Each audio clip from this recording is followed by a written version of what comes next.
दोस्तों, चलिए आज का वीडियो हम लोग देखते हैं।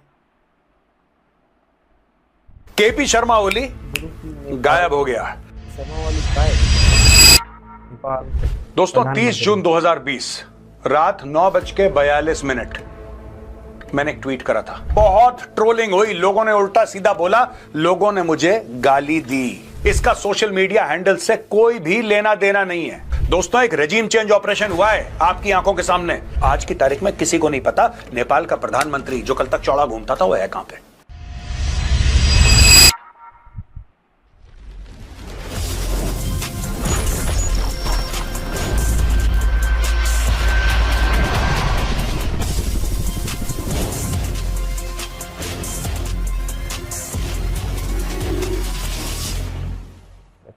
जय हिंद दोस्तों, मैं गौरव आर्य और आप देख रहे हैं द चाणक्य डायलॉग्स। अभी आपके टेलीविजन पे आ रहा होगा कि नेपाल में आग लग गई, काठमांडू पे भूकंप सा आ गया, केपी शर्मा ओली गायब हो गया। पहले हेलीकॉप्टर फिर हवाई जहाज, कहीं नहीं पता कहां है। राष्ट्रपति भवन पे हमला हो गया और कई सारे ऐसे मंत्री हैं जिनके घरों पे हमले हो चुके हैं। नेपाल की फौज सड़क पे आ गई और नेपाल की फौज धीरे धीरे करके सबको निकाल रही है। वहां पे पुलिस गायब है। पुलिस ने हाथ खड़े कर दिए। पुलिस ने ये बोला कि बॉस, हम आपकी जान की जिम्मेवारी अब नहीं ले सकते। अगर आपके ऊपर हमला होता है, आपकी जान जाती है तो जाए, हम पीछे हट रहे हैं। नेपाल पुलिस ने साफ मना कर दिया, इसलिए फौज को बीच में आना पड़ा। अब एक एक करके हेलीकॉप्टर में बैठा के वहां पे मंत्रियों को गायब कर रही है। दोस्तों कुछ साल पहले चलना पड़ेगा ये समझने के लिए कि नेपाल में हुआ क्या है, और शायद एक वीडियो में मैं समझा भी ना पाऊं, लेकिन एक इंसिडेंट, एक वाकया मेरे दिमाग में ऐसे फंसा हुआ है और उस वाकये के बारे में मैं आपको बताऊंगा। दोस्तों 30 जून 2020 रात 9:42 मैंने एक ट्वीट करा था। मैंने यह बोला था कि the Chinese ambassador in Kathmandu how young की इज कंट्रोलिंग केपी शर्मा ओली। मैंने बाद में यह भी समझाने की कोशिश करी बाद में टेलीविजन के इंटरैक्शन के दौरान कि the government of Nepal is run from the Chinese embassy, this man KP Sharma Oli is compromised. मुझे इतना बोला, आपने हनी ट्रैप वर्ड कैसे यूज करा, आपने ये कैसे करा, आपको शर्म नहीं आती, आपको ये नहीं आती। बॉस आज 5 साल के बाद वो ट्वीट मैं दोबारा दिखा रहा हूं। ये देखो, जिस जिस लोग ने नीचे कमेंट्स में मुझे उल्टा सीधा बोला था, ये देखो मेरा ट्वीट। ये जो गेम चल रहा है ना दोस्तों नेपाल में इस वक्त, आग लगी हुई है, ये इसी आदमी की बेवकूफी की वजह से है, केपी शर्मा ओली की वजह से। He has compromised himself to such an extent that he is seen as an extension of Beijing. इसलिए वहां पे सब गेम्स हो रहे हैं। केपी शर्मा ओली जो अब दुम दबा के भाग गया है, ये बंदा नेपाल का प्रधानमंत्री था, ये चाइना का पिट्ठू है, और ये बंदा चाइना के सारे काम करता है। जब चाइना ने 5 गांव घेर लिए थे नेपाल के, चुप बैठा था। चाइनीज आए, चाइनीज ने उन नेपालियों को इकट्ठा करा और वहां पे मेगाफोन लेके एक अनाउंसमेंट करी सबके सामने कि देखो आज के बाद तुम सब चाइनीज हो। घेर ली जमीन, उसको चाइना बना दिया, लोगों को बोल दिया कि आज के बाद तुम नेपाली नहीं, तुम चाइनीज हो। दे टुक अवे दैट टेरिटरी। ये बंदा चुपचाप बैठा रहा। ये तो रिसेंट बात है, ये 2-3 साल पहले की बात है। मैंने जब 5-6 साल पहले ये बात बोली थी कि पूरी की पूरी नेपाल की सरकार, ये जो लेडी है एम्बेसडर, ये मैनेज करती है, हैंडल करती है, इसने फंसा रखा है केपी शर्मा ओली को, तब लोगों ने बोला आप ऐसा कैसे कह सकते हैं। आप, मैं ठीक कह सकता हूं, और मैंने ठीक बात बोली है। दोस्तों आज क्या हो रहा है मैं आपको बताता हूं। नेपाल में किसी को भी अगर यह गलतफहमी है कि सोशल मीडिया के प्लेटफॉर्म्स को बैन करके यह कांड हुआ है ना, आई एम वेरी सॉरी, आपको बहुत बड़ी गलतफहमी है। इसका सोशल मीडिया हैंडल से कोई भी लेना देना नहीं है। अब मैं आपको प्रूव करूंगा क्यों। 19 लोग मारे गए। अब पता नहीं झड़पें हो रही हैं, कल की खबर में कितनी और मौतों के बारे में। भगवान करे ऐसा ना हो, भगवान करे सब लोग नेपाल में सुरक्षित, हमारे भाई बहन है वो। लेकिन the fact of the matter is, ये जो पूरा का पूरा सोशल मीडिया प्लेटफॉर्म्स बैन करने का मामला है, ये सरकार ने थोड़ा ना करा था। ये तो नेपाल की अदालत ने बोला था कि बैन करो, क्योंकि नेपाल की सरकार ने समय दिया था सबको कि तुम रजिस्टर करो, हमारे साथ गवर्नमेंट के साथ तुम रजिस्ट्री करो। जिन लोगों ने नहीं करा, कोर्ट के बोलने के बाद नेपाल की सरकार ने वही करा जो नेपाल की कोर्ट ने बोला। यहां पे लोग कहते हैं कि जेंजी आ गए सड़क पे, जेंजी आ गए सड़क पे। जेंजियों ने मौत का तांडव कर दिया, कोई जेंजी वेंजी नहीं आए सड़क पे। ठीक है, हां यंग लोग आए, इसमें नो डाउट, पर जिस तरीके से इसकी ब्रांडिंग करी गई, जेनजी वो हैं जिनका मुंह मोबाइल फोन से ऊपर नहीं उठता यार। इंस्टाग्राम की रील ऐसे देख के, भारत में भी तो ऐसे ही हैं। भारत में कौन से अलग हैं? यही जेनजी नेपाल में, यही जेनजी भारत में। मैं जिम में जाता हूं, वहां पे एक हाथ से डंबल मार रहा है, एक हाथ से इंस्टाग्राम देख रहा है, ये तो इनके हाल है।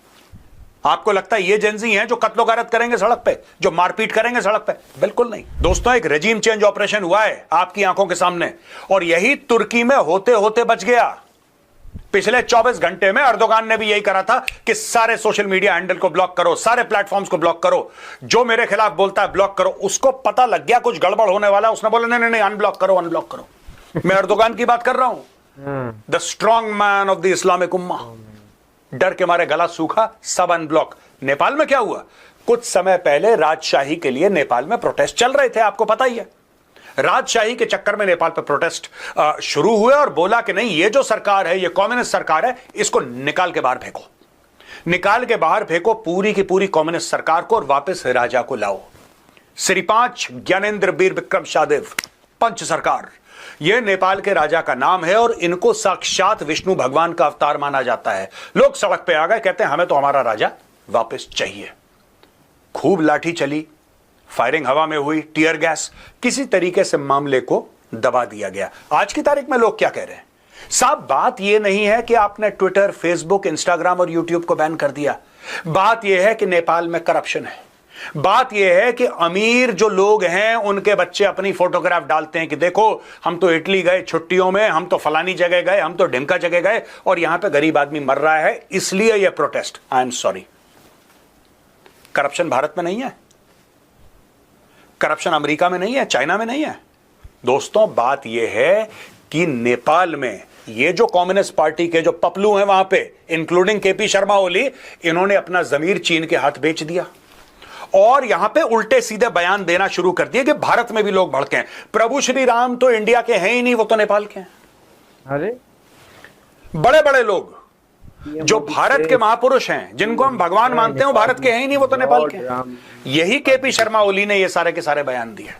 अब क्या हुआ, आगे चलते चलते लोग तो परेशान थे ही, राजशाही को वापस लाने के लिए लोग आतुर थे, सड़क पे उतर आए थे, मामला ठंडा हो गया। फिर से ये जो अंडर करंट है नेपाल के अंदर, ये जो लोग परेशान है, इसका फायदा उठाया, और जो अभी नेपाल में हुआ है दोस्तों, that is a regime change operation.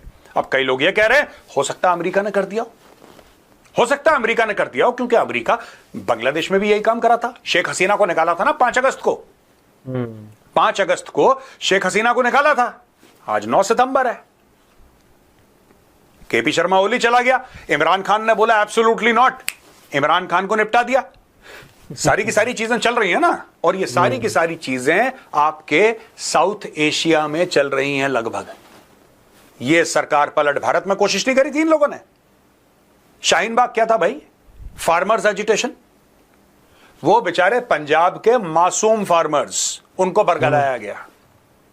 मैं इसमें किसानों को दोषी नहीं मानता, जो पंजाब का किसान है मैं उसको गलत नहीं कह रहा, मैं उन बिचौलियों को गलत कह रहा हूं जिन्होंने किसानों को भड़काया और बोला कि ट्रैक्टर लेकर चढ़ जाओ तुम लाल किले पे।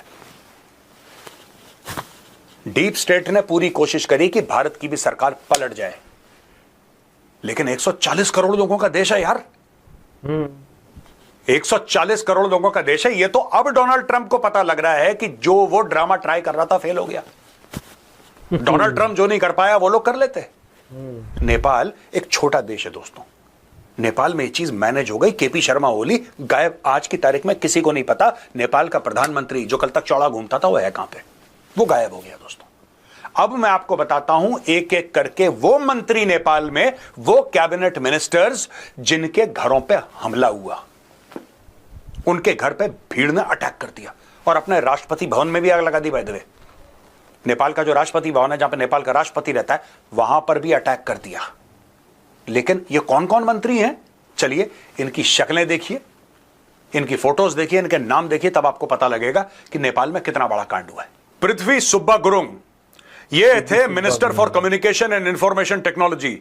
ललितपुर में इनका घर था, घर में आग लगा दी। विष्णु पटेल, ये डिप्टी प्राइम मिनिस्टर और फाइनेंस मिनिस्टर, इनके भैंसेपट्टी में इनके घर पे पथराव हुआ भारी मात्रा में। रमेश लेखक, ये होम मिनिस्टर जिन्होंने हाल फिलहाल पिछले 72 घंटे में अपना रेजिग्नेशन दिया था, उनके घर पे भारी पथराव। बिस्वो पौडेल, ये नेपाल राष्ट्र बैंक के गवर्नर, इनका भैंसेपति रेजिडेंस में बहुत भारी मात्रा पे पथराव हुआ है।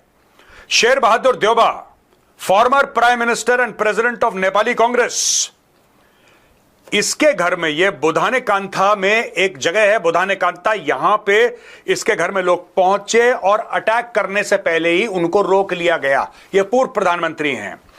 पुष्पा कमल दाहाल, जिनको प्रचंड कहते हैं, ये सीपीएन माओइस्ट और मेन ऑपोजिशन लीडर, ये भी कुछ समय तक नेपाल के प्रधानमंत्री थे। इनका रेजिडेंस था खुमलतार में, उधर भारी मात्रा में पथराव हुआ। Chief ministers and provincial ministers, जो अलग अलग डिस्ट्रिक्ट में, अलग अलग जिले में थे, उनके घरों में आगजनी हुई या उनके घर में भारी मात्रा में दोस्तों पथराव हुआ है। तो आप समझ रहे हैं, इस वक्त फौज सड़क पे है, आगजनी हो रही है और हर 5 मिनट में खबर बदल रही है कि ये हो गया, ऐसा हो गया, ये हो गया, ऐसा ने इसको मार दिया, ये उठा के ले गए। ये सारी की सारी चीजें हो रही हैं दोस्तों। अब एनालिसिस का वक्त है कि कौन चाहता है कि यह सरकार का तख्ता पलट हो। जाहिर सी बात है, अमेरिका चाहता है। देखिए, नेपाल स्ट्रेटेजिकली बहुत इंपॉर्टेंट है, बहुत ज्यादा इंपॉर्टेंट है दोस्तों। सेंट मार्टिन एक आइलैंड है, Saint Martin island off the coast of Bangladesh, Bangladeshi territory. यहां पे चाहते थे अमेरिकन कि इस आइलैंड में एक बेस बनाए। शेख हसीना ने बोल दिया एब्सोल्युटली नॉट। शेख हसीना ने वही बात बोली जो इमरान खान ने पाकिस्तान में बोली थी ड्रोन बेस के लिए। शेख हसीना की सरकार गॉन। उसी प्रकार से दोस्तों इमरान खान एब्सोल्युटली नॉट। इमरान खान आज की तारीख में जेल में है। और ये जो दोस्तों केपी शर्मा ओली है, so called ex prime minister of Nepal, KP Sharma Oli खास पपलू चाइनीज का, खास पपलू, controlled by the Chinese communist party, controlled by Chinese intelligence agencies. इस बंदे का तख्ता पलट होना हो, अमेरिकन ने करो। अमेरिकन ने बोल दिया कि बहुत हो गया यार, यहां पे रेजिम चेंज हमें चाहिए। क्योंकि देखिए, पूरी लाइन ऑफ एक्चुअल कंट्रोल पे दबाव है, लाइन ऑफ एक्चुअल कंट्रोल पे दबाव है।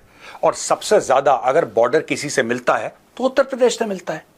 अगर भारत का कोई राज्य है जिससे मैक्सिमम बॉर्डर मिलता है नेपाल का, दैट इज उत्तर प्रदेश। उत्तराखंड में line of actual control. Uttarakhand क्या, पहले तो यूपी था, पहले तो यूपी था वो, बाद में उत्तराखंड बना ना।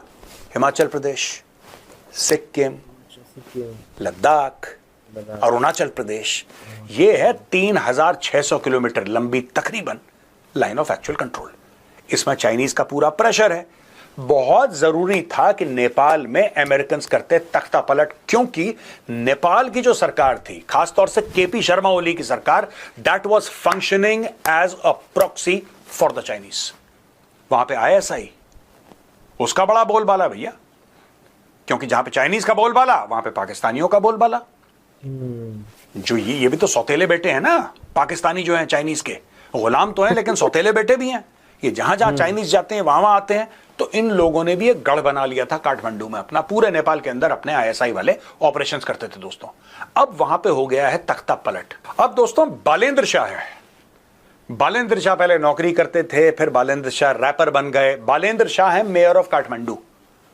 सड़क पे लोग उतर आए हैं कि बालेंद्र शाह को बनाओ, बालेंद्र शाह को बनाओ, बालेंद्र शाह को make him the prime minister. अब ये सब बातें चल रही हैं, कौन बनेगा नोबडी नोज। हो सकता है कल परसों तक कोई क्लैरिटी आए, लेकिन आज की तारीख में काठमांडू एयरपोर्ट जो है, त्रिभुवन इंटरनेशनल एयरपोर्ट, सारी की सारी फ्लाइट्स बंद है।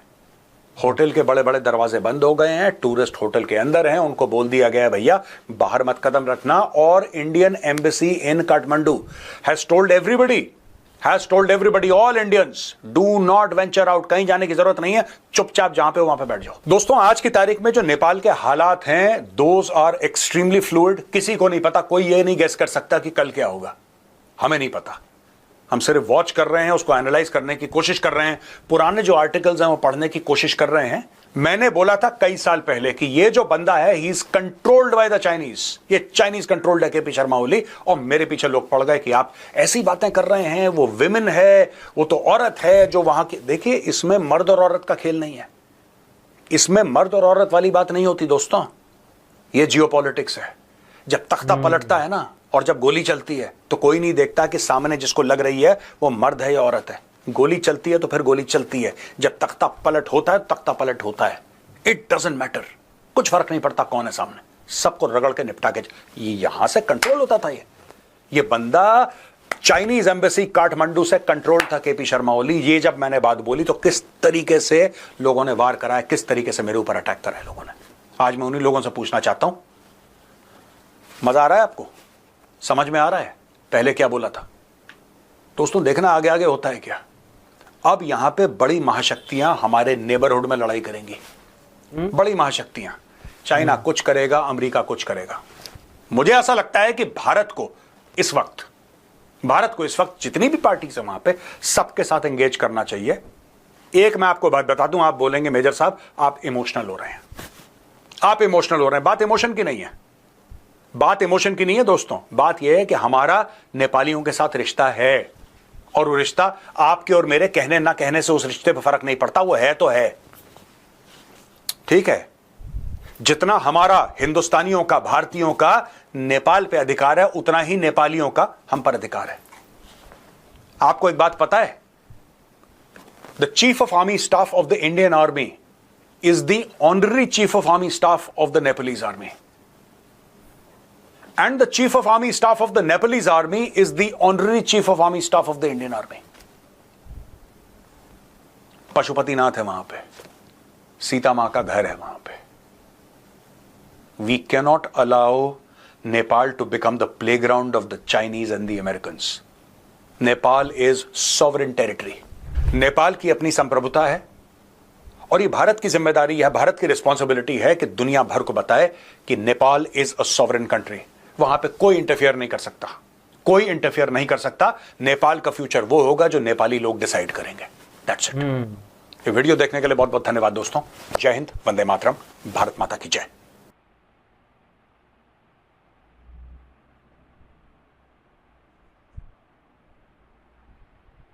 दोस्तों अगर वीडियो अच्छी लगी है तो चैनल को सब्सक्राइब करके बेल आइकन को दबा लीजिए, जिससे कि आपको हमेशा वीडियो मिलती रहे। तब तक के लिए अपना ख्याल रखें।